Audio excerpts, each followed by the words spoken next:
In the year 2145, the earth was a lifeless husk, bearing no resemblance to the vibrant world it once was. The sky was a perpetual orange haze, swirling with dust and smoke from the endless wildfires that consumed the land. Oceans had swallowed coastal cities, leaving behind sunken structures and rusting debris poking out above the relentless waves. The air was toxic, filled with carcinogenic particulates that turned every breath into a risk. The landscape, once lush and green, was now a cracked, barren wasteland. Amelia was 50 years old, one of the few who remembered a time before the Great Collapse. She lived in a makeshift bunker beneath what remained of New York City. Her days were survival routines, rationing the meager food, maintaining the filtration systems, and ensuring the bunker remained hidden from marauding scavengers. Her small group consisted of Noah, a former engineer turned mechanic who kept their rundown technology functional; Lena, once a biologist, now tirelessly working to keep their hydroponic garden alive; and Ethan, their daring scavenger who ventured into the dead city to find anything useful. Above ground, the world was a war zone. Gang-like factions ruled, battling over dwindling resources. The streets were filled with the remnants of humanity's greed: broken automobiles, crumbling buildings, and tattered billboards advertising products no one could use anymore. Life above was a fight, and life below was a desperate attempt to fend off hopelessness.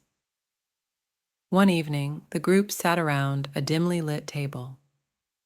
Lena spoke of a rumor she had heard over their crackling radio, stories of a hidden sanctuary deep in what used to be the Canadian wilderness, a place untouched by the disaster. "That's just a fairy tale," Noah muttered, tightening a bolt on the water purifier. "Maybe," Lena replied softly, "but we need something to hope for. We can't stay here forever." Amelia listened quietly, her mind whirring. Their bunker, while safe for the moment, was not sustainable long term. Supplies were dwindling, and the constant threat of scavenger attacks grew more imminent with each passing day. Days later, Ethan returned with alarming news. "They found us, a gang of scavengers. We need to leave tonight." With their limited possessions hastily packed, they left their bunker under the cover of darkness, heading towards the rumored sanctuary. The journey was grueling.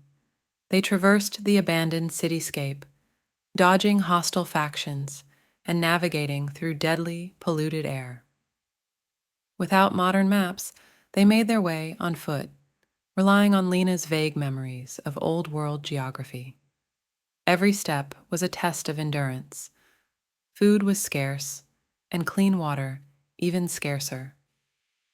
Week after week, they trekked through the wasteland, driven by the faint hope of something better.